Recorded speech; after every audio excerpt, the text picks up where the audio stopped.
des promesses, beaucoup de promesses qui tardent à se matérialiser malgré la volonté affichée du régime, malgré les nombreux programmes et projets mis en place. De nombreux jeunes attendent encore leur premier emploi. Alors pour en parler, nous recevons sur ce plateau Monsieur Mamadou Digo. Il est le directeur de l'ANAT, l'Agence nationale pour l'aménagement du territoire. Bonsoir Monsieur Digo. Bonsoir Evelyne. Alors avec moi sur ce plateau, Serine Saliou. Bonsoir Serine Saliou. Bonsoir Evelyne, bonsoir Monsieur Digo. Bonsoir également Abdoulaye Mbow. Bonsoir Evelyne, bonsoir Monsieur Digo et bonsoir aux Béninois du plateau. Kofi Akoto.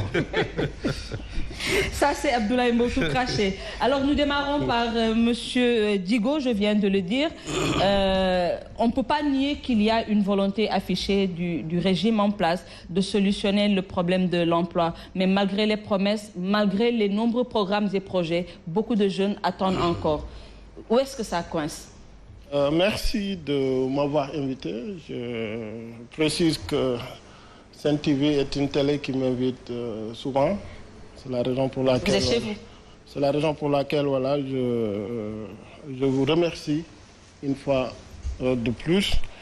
Et je voulais commencer par présenter mes condoléances à des familles qui ont perdu des personnes et aussi présenter mes condoléances à la famille de Thione Seck, parce que voilà, ce grand monsieur a eu à faire beaucoup de choses pour le Sénégal. Voilà, puisque l'occasion m'est donnée, j'en profite pour présenter mes condoléances à toute sa famille. Maintenant, par rapport à l'emploi, l'État du Sénégal a beaucoup fait depuis voilà, ces dernières années, du fait que nous avons un président de la République qui est un ingénieur, qui est un homme très cohérent. Quand il a été élu, il nous avait dit, nous, en ce qui nous concerne, surtout moi, qui est à la tête de l'Agence nationale de l'aménagement du territoire, il nous avait dit que toute ma politique est basée sur la création d'emplois. Parce que c'est la création d'emplois qui va rendre nos territoires viables, compétitifs et porteurs de développement. Les gens quittent leur territoire pour aller ailleurs.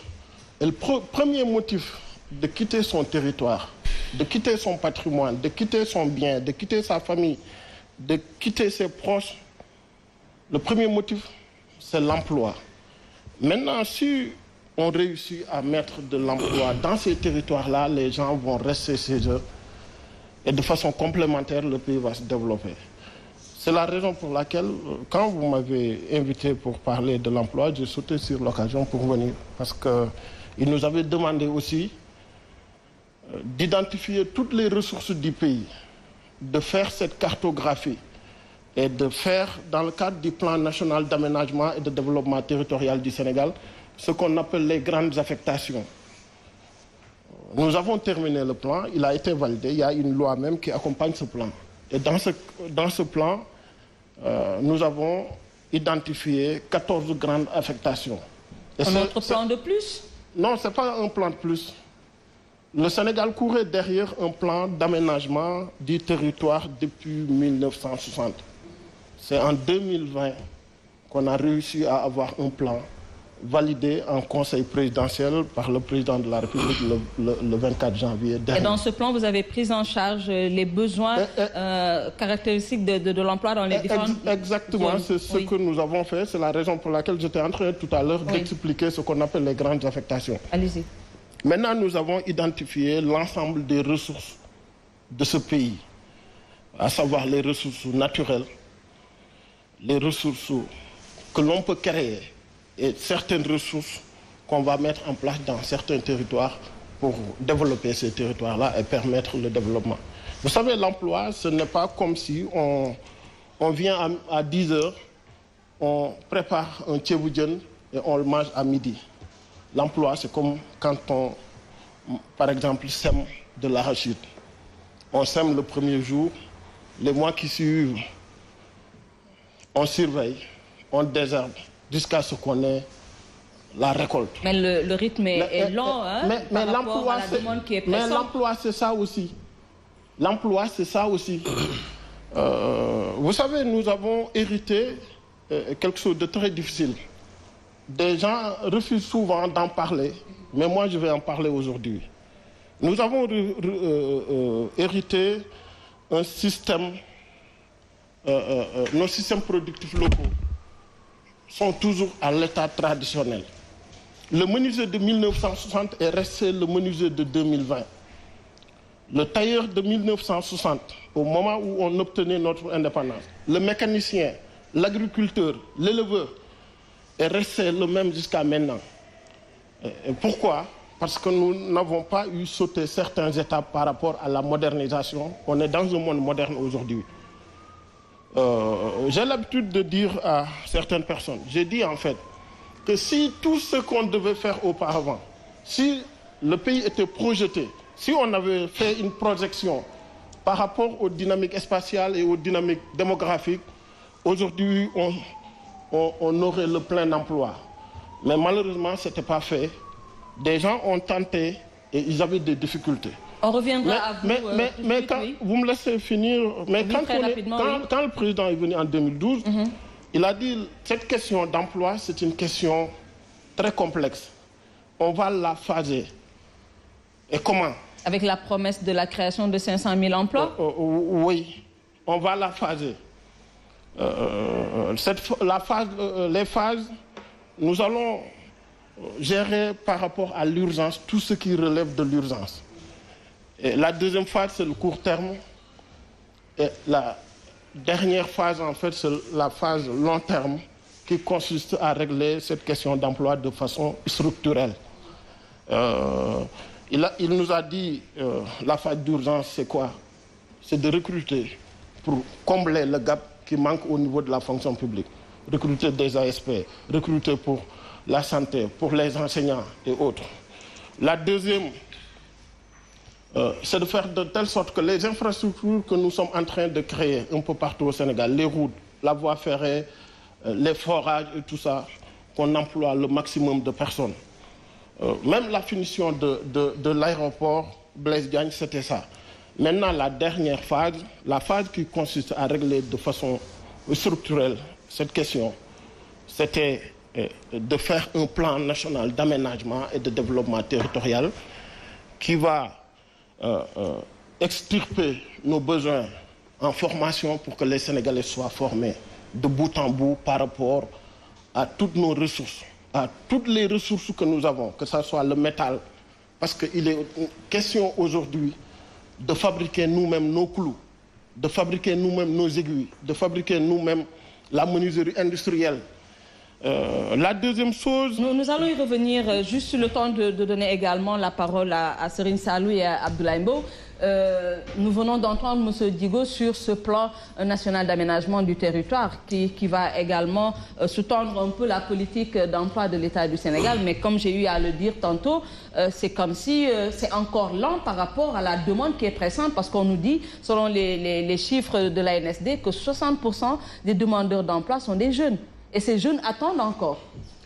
Bon, à entendre M. Digo développer avec beaucoup de contorsions d'ailleurs, on a l'impression que réellement nous sommes toujours dans le supplice de Sisyphe. On tourne en rond, c'est-à-dire on revient toujours à la case. On ne tourne pas en rond. Bon, attendez, M. Digo, que je finisse. Je vais revenir à vous. Oui. J'ai dit qu'on a l'impression qu'on tourne en rond.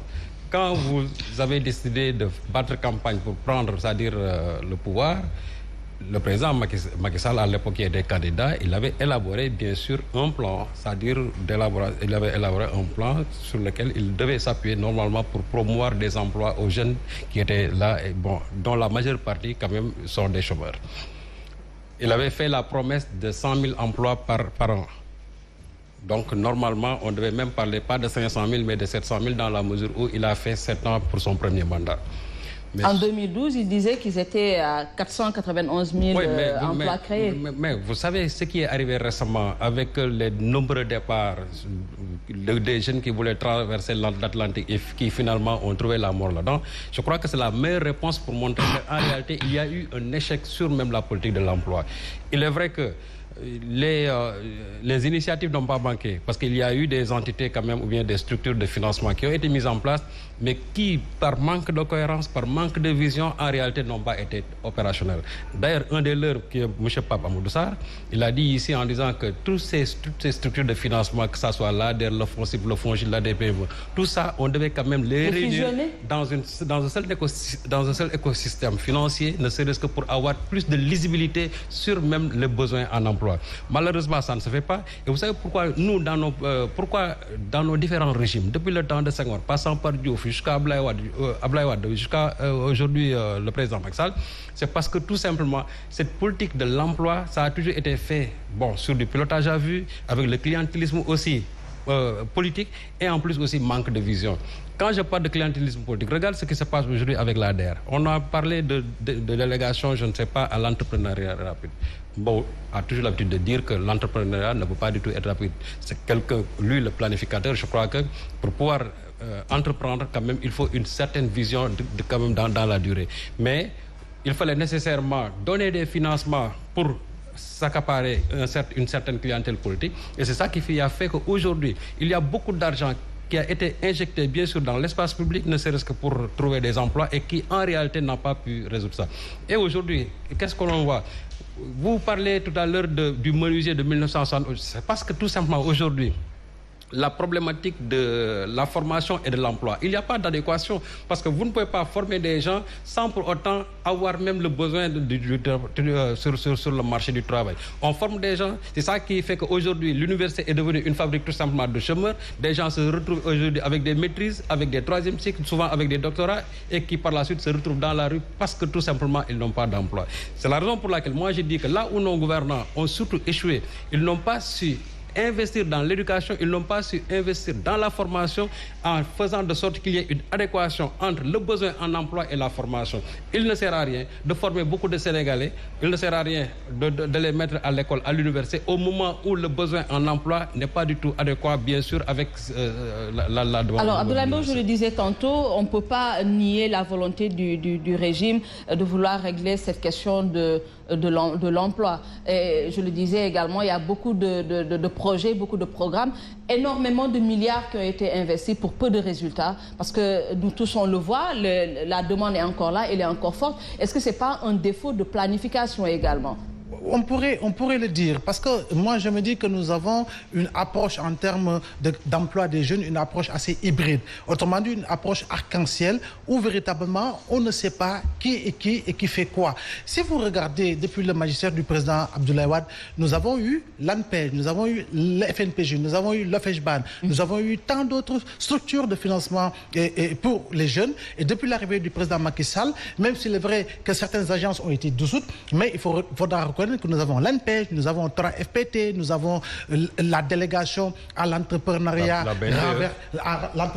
renversant, parce que tout simplement... Vous avez également le projet Acropole Sud qui concerne Ziguinchor, Sédhiou et Kolda. Oui, mais moi, là où je mets le doigt, c'est qu'en réalité, avant même de penser à mettre sur la table une enveloppe importante ici, mais il faudra le dire, parce que 350 milliards, ce n'est pas une maigre somme, il fallait, à mon avis, faire l'audit de l'ensemble justement des structures de financement pour les jeunes, que ce soit l'ANPEJ, que ce soit l'ADER, etc. Faire l'audit de ces différentes agences-là, faire l'évaluation pour ensuite se lancer vers le suivi. Parce qu'en réalité, on ne peut pas remettre beaucoup de milliards, des centaines de milliards, sans pour autant au moins faire l'évaluation et le suivi par rapport justement au travail accompli par ces différentes agences.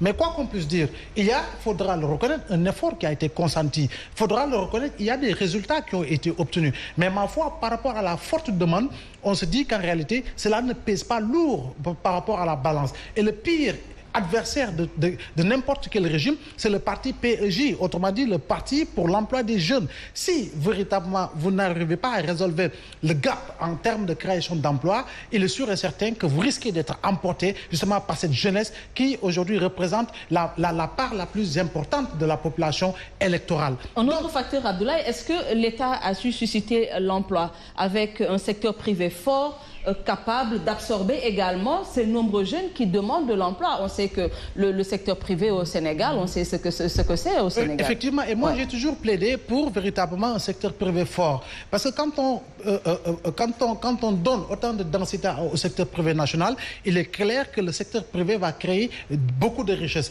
Et qui parle de richesses parle forcément de création d'emplois. Mais ma foi, certains économistes vous diront, M. Djigo, que nous avons une économie extravertie, dans la mesure où les plus gros marchés aujourd'hui ont été donnés justement à des multinationales. Diamniadio, pour paraphraser Serigne Salou, c'est le Turkménistan sénégalais. On voit que l'AIBD même est géré justement par une société étrangère.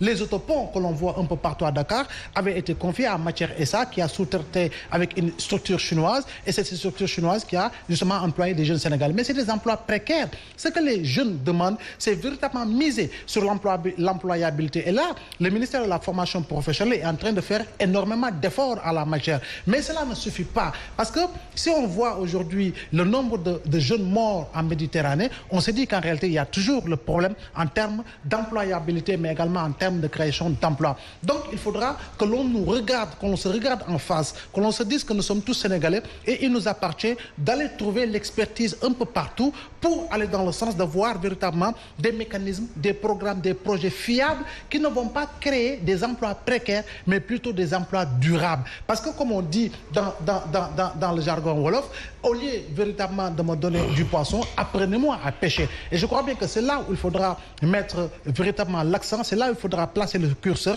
Et si le président le comprend ainsi, après avoir promis 1 million d'emplois justement pour son second mandat, je crois bien qu'il faudra miser énormément sur ces facteurs, sur ces faits, et ne pas avoir véritablement une approche hybride, une approche arc-en-ciel, mais une approche véritablement axée vers une même direction ensemble pour aller dans le sens véritablement de satisfaire la demande par rapport aux jeunes. Alors, M. Djigo, comment ce plan peut-il aider l'État à régler ces inégalités qu'on retrouve un peu partout en termes de demande d'emploi? Parce qu'on sait que les jeunes qui sont par exemple à Kédougou, qui sont peut-être à Tamba, ils n'ont pas les mêmes besoins, les mêmes aspirations que les jeunes de Thiès ou les jeunes de Dakar. On ne m'avait pas laissé terminer le diagnostic que j'étais en train de faire. Je disais qu'on avait hérité d'un système, d'un État où les systèmes productifs locaux étaient traditionnels. La deuxième chose, c'est le fait qu'aussi on avait hérité des métiers qui sont ethnicisés. La troisième chose, c'est le fait que nous avons... Vous pouvez expliquer ce que vous entendez par hériter? Les forgerons, les... Vous avez hérité. Des métiers ethnicisés. J'avais l'habitude de... Moi, je suis Peul. Oui, non, moi je parle sur vous avez hérité. Quand vous dites que vous avez hérité... Non, c'est le régime actuel. Ouais. Le président Macky Sall a hérité un État où il y avait beaucoup de choses à faire. Il a fait 8 ans. Maintenant, il a pris part pendant 8 ans. Il n'était pas le président de la République. Moi, je parle de ce que je connais. Ouais. Quand on est arrivé, on avait constaté que aussi nos métiers, la plupart des métiers sont ethnicisés. Quand on parle aujourd'hui de Peul, quand on parle d'élevage, on fait allusion aux éleveurs. J'ai l'habitude de taquiner mes propres parents, en leur disant que, vous savez, dans l'élevage, on peut créer des millions et des millions d'emplois. Mais la mentalité a changé, parce que beaucoup de jeunes s'activent maintenant dans l'élevage. Laissez-moi terminer. Allez-y. Le fait qu'on est resté, ce que je disais, on est resté à l'état de Diougnor. Au lieu de faire le beurre, de faire les yaourts et autres, on fait toujours du Diougnor, on fait marcher les troupeaux à des centaines de kilomètres chaque année. Et cela doit cesser, on doit moderniser cela. Après avoir fait le tour du pays, identifier toutes les ressources que nous avons, les mines, le fer, le marbre, l'eau, les terres, les plantes, les herbes, tout ce que nous avons, tout ce que nous disposons dans ce pays, nous avons proposé un modèle de développement axé sur la formation pour que les Sénégalais savent gérer les filières. Quel type de formation? Parce que le chef de l'État avait également annoncé la création de 13 centres de formation. 45 centres de formation dans les 45 départements du pays, avec les 14 grandes affectations, en structurant bien le pays avec des infrastructures. La construction de ces centres a démarré? Il y en a qui sont là. Il y en a qui ont commencé, il y en a d'autres qui vont se faire. Parce que c'est phasé d'ici 2035, on a prévu de faire 45 centres de formation dédiés aux métiers liés aux ressources présentes sur ces zones-là, avec les grandes affectations du territoire national qui ont été élaborées dans le cadre du plan national d'aménagement et de développement territorial du Sénégal. Maintenant... mais que faites-vous de l'urgence? Parce que ça, c'est une planification à long terme. On a toujours été dans l'urgence. Maintenant, toutes ces phases-là, par rapport à une résolution, à une solution structurelle est mise en place. Qu'est-ce qui a été dit? Dans le cadre, nous avons identifié tous les projets que nous devons mettre dans chaque zone, dans chaque territoire. Nous avons identifié les pots à Touba. C'est des milliers de tonnes de pots à Touba. Nous avons dit, si on met en place une zone industrielle et artisanale, une ZIA à Touba, dédiée aux posés cuir, on va faire du Sénégal un hub en cuir. Parce que par rapport au Magal, ce que nous consommons... Mais c'est encore de vision, c'est à l'état de vision. Écoutez, c'est pas à l'état de vision. Oui. C'est des projets qui ont été... depuis 2012, on était en train de faire... Parce que vous savez, quand on élabore un plan d'aménagement du territoire, ça prend beaucoup de temps. Le premier plan du Sénégal, les gens ont mis 20 ans pour le faire. Et après 20 ans, il y a eu des difficultés de mise en œuvre. Nous, on nous avait demandé de le faire en 5 ans. Nous avons réussi à le faire en 5 ans. Nous avons réussi à ce que la loi soit votée. La loi a été votée le 28 décembre dernier. Malgré le Covid et tout ce qui s'est passé, nous avons réussi quand même à mettre en place les outils d'organisation spatiale et les outils pour le développement territorial de notre pays. Et là, il est question d'accompagner le secteur privé, de dire au secteur privé, si vous mettez votre argent dans les pots à Touba, avec la bénédiction du Khalif, vous pouvez remplacer les chaussures marocaines qui nous viennent ici. Les millions de babouches que nous voyons les vendredis devant les mosquées qui nous viennent du Maroc seront remplacés par des babouches que nous fabriquons ici. Nous nous sommes dit, si le territoire de Touba, comme vous le disiez par rapport à Kédougou, Touba, Ngaye Mekhe, qui a de l'expertise, Darel Linger qui ont le cheptel, si on fait une triangulation, on a un grand territoire dédié aux posés cuir. Mon problème, c'est que vous dites, si on fait, quand est-ce que vous allez faire? On est en train de le faire. Oui. Laissez-moi terminer, on est en train de le faire. Oui. Nous avons identifié dans le Ranérou Ferlo un très grand espace où il n'y a pas assez de population, mais nous avons une eau souterraine très bonne. Le Sénégal a besoin, et l'IOMO a besoin, la CEDEAO a besoin de culture, de fourrage. Nous avons décidé de faire là-bas un hub en culture fourragère industrialisée, et c'est des milliers d'emplois. Nous avons décidé aujourd'hui, après avoir identifié dans la région de Tambacounda, vers Bala, vers Djankhemaha, vers Bani Israël et tout, des champs en n'en plus finir de baobab. Et le baobab est aujourd'hui, comme on l'appelle, de l'or blanc. On a décidé de travailler avec de grandes sociétés qui font des compléments alimentaires. Et dans le Kédougou, il y a le métal. Ce que l'État a décidé, c'est de faire comme on a fait avec la compagnie sucrière sénégalaise qui accompagne le territoire de Richard Toll, à ce qu'au niveau de Bafeto, qu'on mette en place une industrie dédiée au métier des objets que nous utilisons au quotidien. Je vais revenir à vous parce qu'il faudrait également les clous, les cadenas, ce que nous mettons sur les portes et tout cela en fait. Oui. Vous savez, c'est une réflexion qui demandait de temps, un travail qui demandait de temps. Nous avons pris 5 ans pour identifier l'ensemble des ressources de ce pays.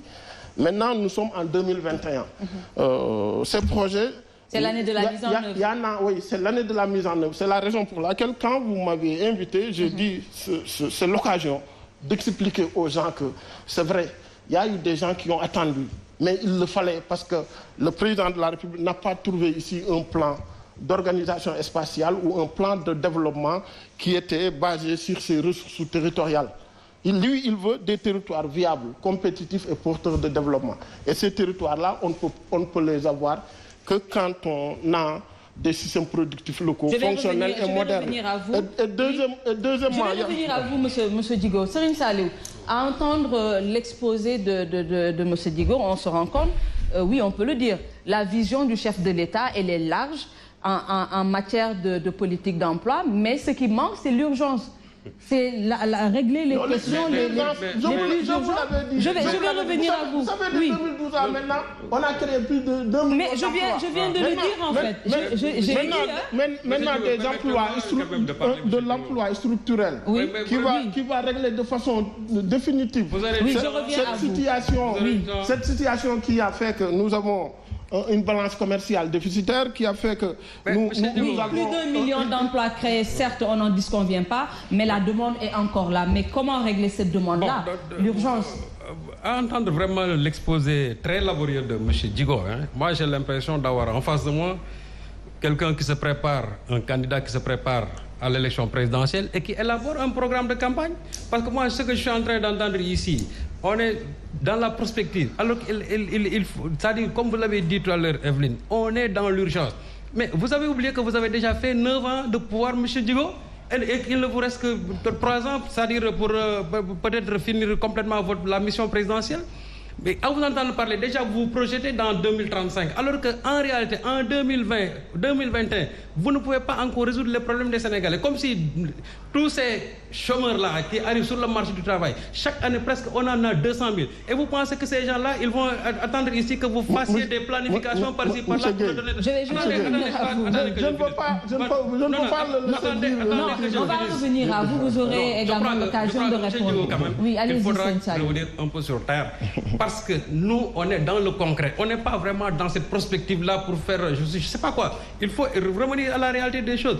Aujourd'hui, il y a un sérieux problème d'emploi qui se pose. Quelles sont les voies et moyens que vous devez utiliser pour résoudre ce problème-là, qui a été le talon d'Achille de l'ensemble des pouvoirs qui sont passés ici. Les Sénégalais pensaient qu'avec le président Macky Sall, que le problème-là allait se résoudre. Mais non, finalement, qu'est-ce qu'ils ont vu? Les gens, ils ont attendu. Au bout de 7 ans, on a attendu Godot, il n'est pas venu. Finalement, qu'est-ce qu'on a fait? Les gens, ils ont pris encore tout simplement le chemin de l'Atlantique. Parce que aussi, s'il y avait un mieux-être ici, ce qui est sûr et certain, nos compatriotes n'allaient pas risquer leur vie pour aller braver la mer, pour aller chercher un mieux-être ailleurs. Aujourd'hui, c'est que dans ce pays, même ces emplois-là qu'on appelle les emplois faute de mieux, il n'y en a même plus dans ce pays-là, pour ne même pas parler d'emplois précaires. Et moi, je crois qu'avant même de parler d'emploi, mais il faut solidifier, consolider du moins les acquis qui sont déjà là. C'est-à-dire que le secteur privé, comme on l'a dit tout à l'heure, il faut nécessairement faire de sorte que ce secteur privé-là, quand même, qui est le principal secteur pourvoyeur d'emploi, parce que l'emploi, en réalité, l'État n'a pas vocation à part les emplois institutionnels, l'État n'a pas vocation pour créer des emplois. Donc, il faut tout faire pour renforcer ce secteur privé. Mais qu'est-ce qu'on a vu dans ce pays-là? Quasiment, on a démantelé l'ensemble, en tout cas une bonne partie de ces entreprises qui étaient là.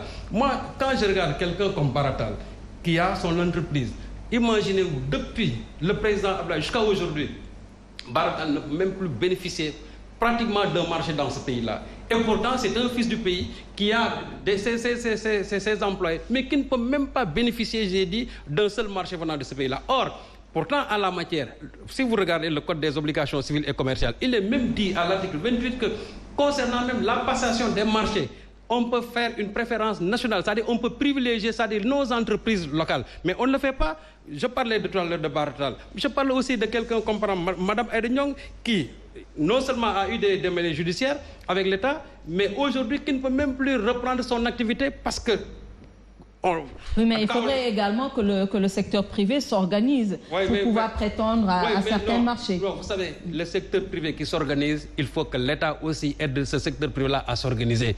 Mais on ne peut pas avoir un secteur privé comme ça sans pour autant quand même aider ce secteur-là. Donc, ce que je disais tout à l'heure, dans la même veine, je disais que quelqu'un comme Aïda Ndiongue, qui a ses entreprises aujourd'hui, qui ne peut même plus travailler parce que l'État, tout simplement, a confisqué une bonne partie de ses avoirs. Quelqu'un, par exemple, comme Bougane Gueye Dany, qui avait son entreprise Johnny Johnny. Regarde, aujourd'hui, il y a eu des pertes d'emploi par rapport à ça. Et on pourrait citer à l'infini beaucoup de Sénégalais qui, aujourd'hui, ont perdu tout simplement leur entreprise. En tout cas, ont mis clé sur le paillasson parce que, tout simplement, l'État ne les a pas du tout aidés. Donc, je crois qu'avant de parler même de création d'emplois, d'abord les acquis qui sont déjà là, il faut d'abord les renforcer, il faut les consolider avant quand même de nous parler des emplois fictifs.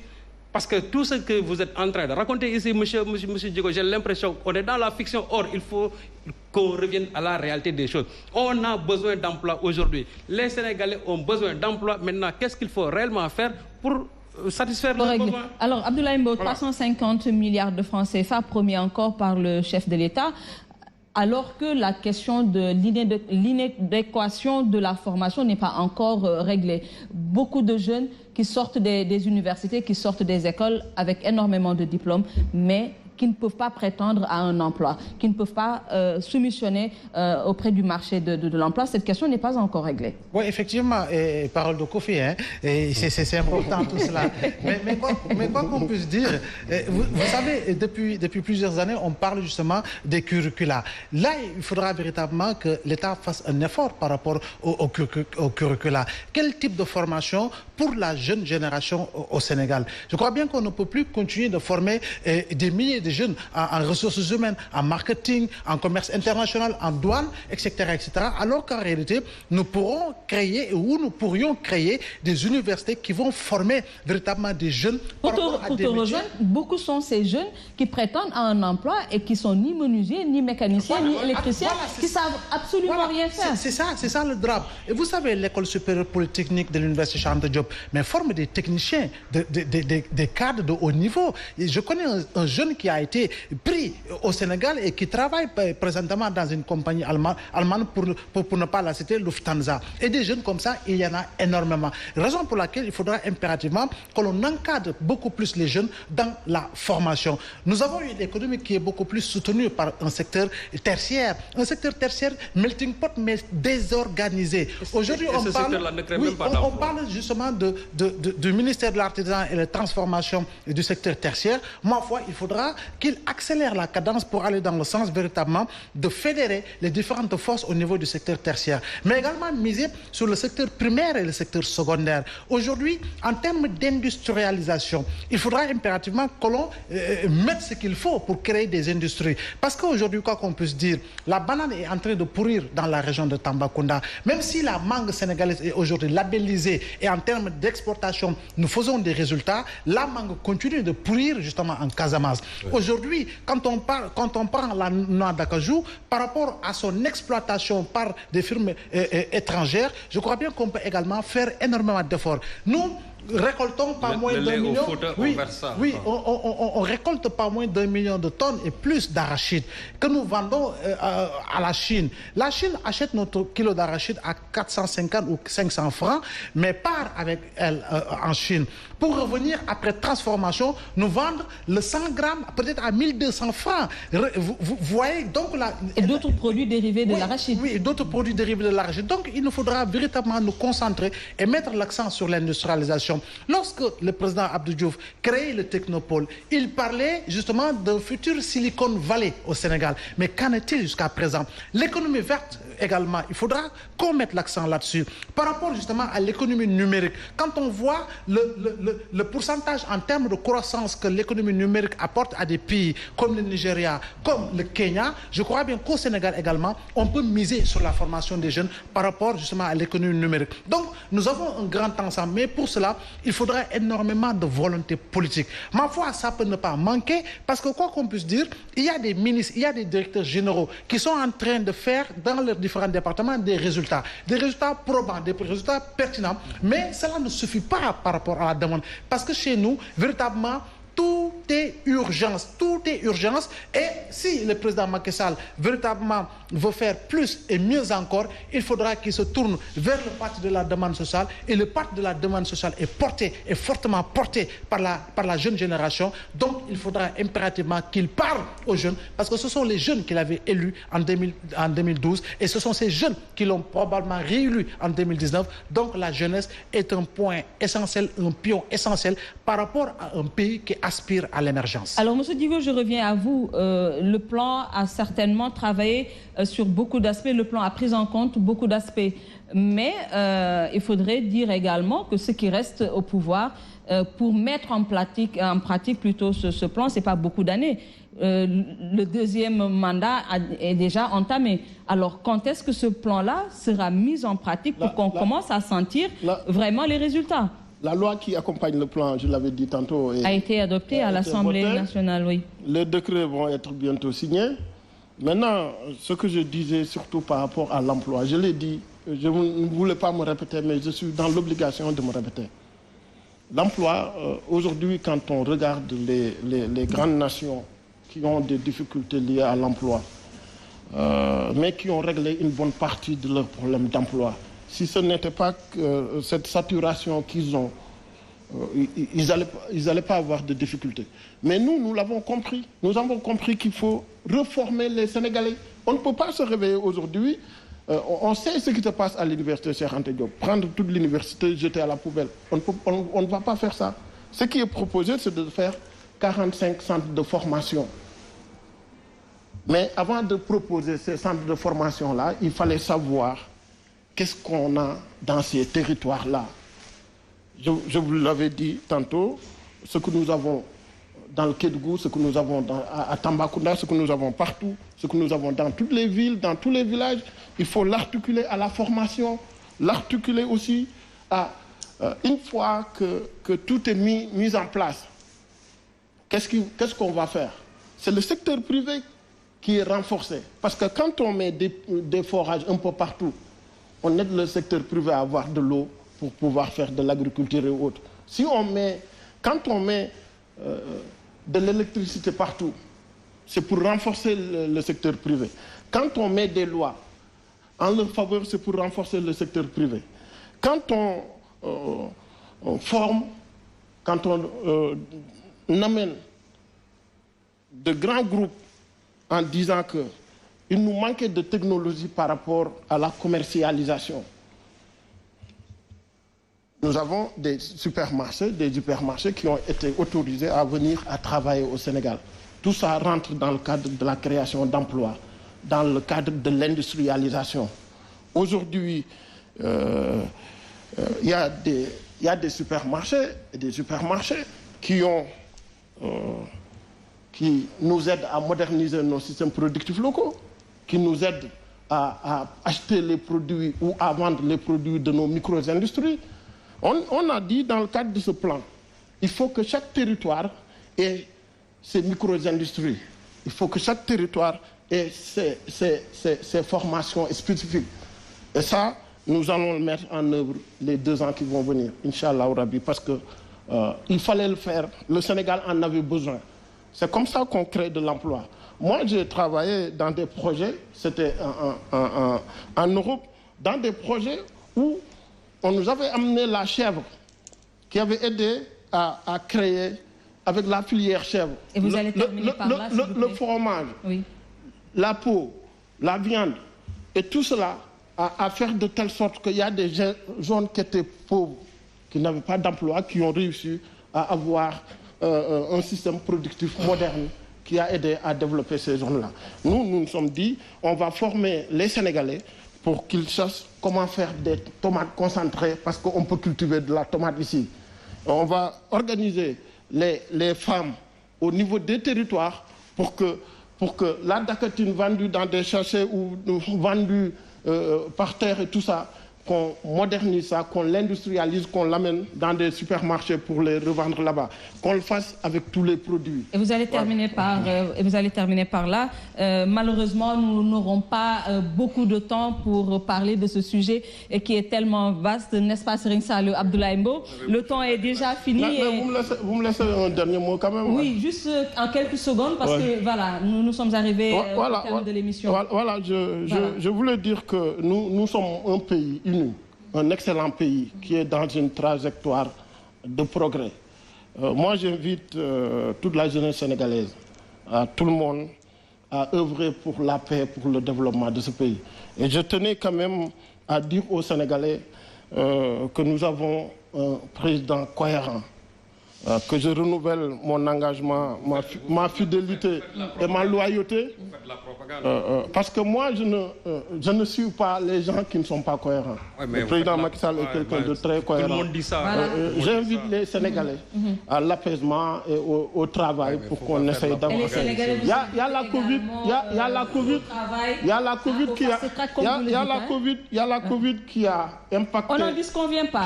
Le coronavirus a impacté tous les pays. Qui a impacté partout et tout. Tout à fait. Surtout. Moi, on vous le concède. C'est une réalité. C'est une réalité. Voilà, c'est là que j'invite les gens. C'est là que j'invite les gens à regarder ce qui nous lie et essayer de ne plus casser. Merci, Monsieur Digo. Casser, c'est détruire quelque chose. Merci. Qu'on ne peut pas refaire comme à l'identique. Voilà. Merci, Monsieur Mamadou Digo. Merci. Je rappelle que vous êtes le directeur national de l'Agence nationale pour l'aménagement du territoire. Je le disais tantôt, le sujet est tellement vaste. Malheureusement, nous n'avons pas assez de temps pour en parler en long et à large. Donc, merci à vous, Serigne Saliou. Merci également. Comme vous voulez. Merci également, Abdoulaye Mbow, chers téléspectateurs. Je vous retrouve juste après la page commerciale pour l'édition du soir.